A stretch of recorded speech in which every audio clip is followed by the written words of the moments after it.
اور داؤد راما کے نیوت سے بھاگا اور یونتن کے پاس جا کر کہنے لگا کہ میں نے کیا کیا ہے، میرا کیا گناہ ہے، میں نے تیرے باپ کے آگے کون سی تقصیر کی ہے جو وہ میری جان کا خواہاں ہے۔ اس نے اس سے کہا خدا نہ کرے تو مارا نہیں جائے گا، دیکھ میرا باپ کوئی کام بڑا ہو یا چھوٹا نہیں کرتا جب تک اسے مجھ کو نہ بتائے، پھر بھلا میرا باپ اس بات کو کیوں مجھ سے چھپائے گا، ایسا نہیں۔ تب داؤد نے قسم کھا کر کہا کہ تیرے باپ کو بخوبی معلوم ہے کہ مجھ پر تیرے کرم کی نظر ہے، سو وہ سوچتا ہو کہ یونتن کو یہ معلوم نہ ہو، نہیں تو وہ رنجیدہ ہوگا، پر یقیناً خداوند کی حیات اور تیری جان کی قسم، مجھ میں اور موت میں صرف ایک ہی قدم کا فاصلہ ہے۔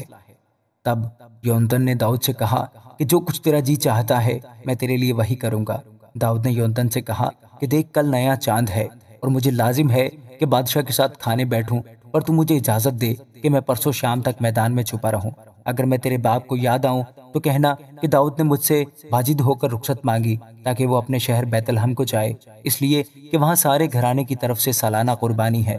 اگر وہ کہے اچھا تو تیرے چاکر کی سلامتی ہے، پر اگر وہ غصے سے بھر جائے تو جان لینا کہ اس نے بدی کی ٹھان لی ہے۔ بس تو اپنے خادم کے ساتھ مہر سے پیش آ، کیونکہ تو نے اپنے خادم کو اپنے ساتھ خداوند کے عہد میں داخل کر لیا ہے، پر اگر مجھ میں کچھ بدی ہو تو آپ ہی مجھے قتل کر ڈال،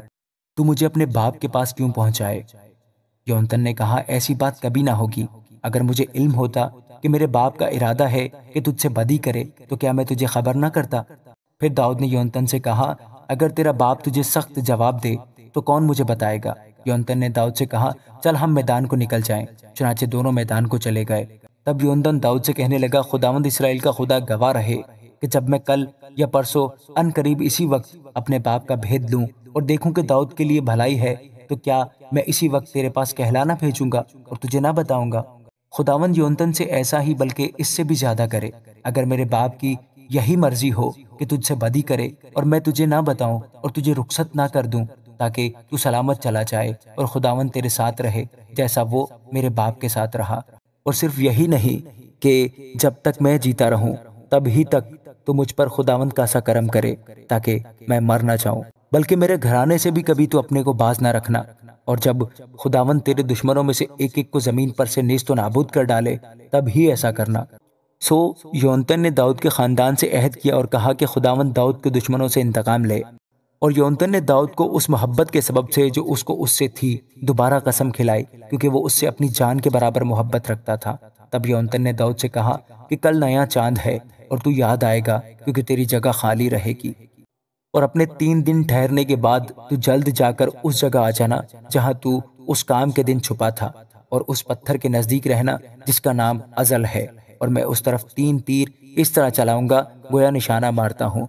اور دیکھ میں اس وقت چھوکرے کو بھیجوں گا کہ جا کر تیروں کو ڈھونڈ لیا، سو اگر میں چھوکرے سے کہوں کہ دیکھ تیر تیری اس طرف ہیں تو ان کو اٹھا کر لے آنا، کیونکہ خداوند کی حیات کی قسم تیرے لیے سلامتی ہوگی نہ کہ نقصان، پر اگر میں چھوکرے سے یوں کہوں کہ دیکھ تیر تیری اس طرف ہیں تو اپنی راہ لینا، کیونکہ خداوند نے تجھے رخصت کیا ہے۔ رہا وہ معاملہ جس کا چرچا تو نے اور میں نے کیا ہے، سو دیکھ خداوند ابد تک میرے اور تیرے درمیان رہے۔ بس داؤد میدان میں جا چھپا، اور جب نیا چاند ہوا تو بادشاہ کھانا کھانے بیٹھا، اور بادشاہ اپنے دستور کے موافق اپنی مسند یعنی اس مسند پر جو دیوار کے برابر تھی بیٹھا، اور یونتن کھڑا ہوا اور ابنیر ساؤل کے پہلو میں بیٹھا، اور داؤد کی جگہ خالی رہی۔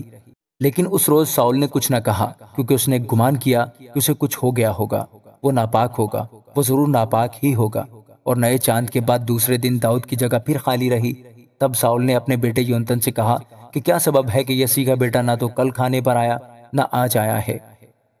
تب یونتن نے ساؤل کو جواب دیا کہ داؤد نے مجھ سے واجد ہو کر بیت لحم جانے کو رخصت مانگی۔ وہ کہنے لگا کہ میں تیری منت کرتا ہوں کہ مجھے جانے دے، کیونکہ شہر میں ہمارے گھرانے کا ذبیحہ ہے، اور میرے بھائی نے مجھے حکم کیا ہے کہ حاضر رہوں۔ اب اگر مجھ پر تیرے کرم کی نظر ہے تو مجھے جانے دے کہ اپنے بھائیوں کو دیکھوں، اسی لیے وہ بادشاہ کے دسترخوان پر حاضر نہیں ہوا۔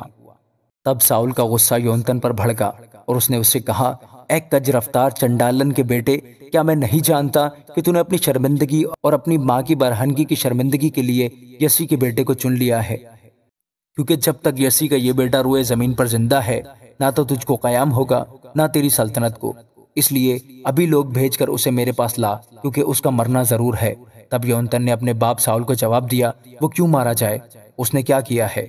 تب ساؤل نے بھالا پھینکا کہ اسے مارے۔ اس سے یونتن جان گیا کہ اس کے باپ نے داؤد کے قتل کا پورا ارادہ کیا ہے۔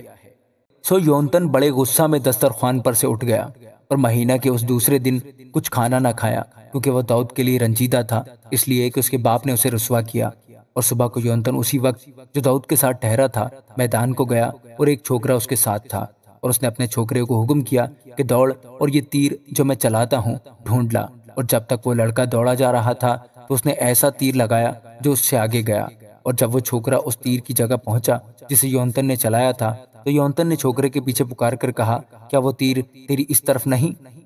اور یونتن اس چھوکرے کے پیچھے چلایا، تیز جا، جلدی کر، ٹھہر مت۔ سو یونتن کے چھوکرے نے تیروں کو جمع کیا اور اپنے آقا کے پاس لوٹا، پر اس چھوکرے کو کچھ معلوم نہ ہوا، فقط داؤد اور یونتن ہی اس کا بھید جانتے تھے۔ پھر یونتن نے اپنے ہتھیار اس چھوکرے کو دیے اور اسے کہا، ان کو شہر کو لے جا۔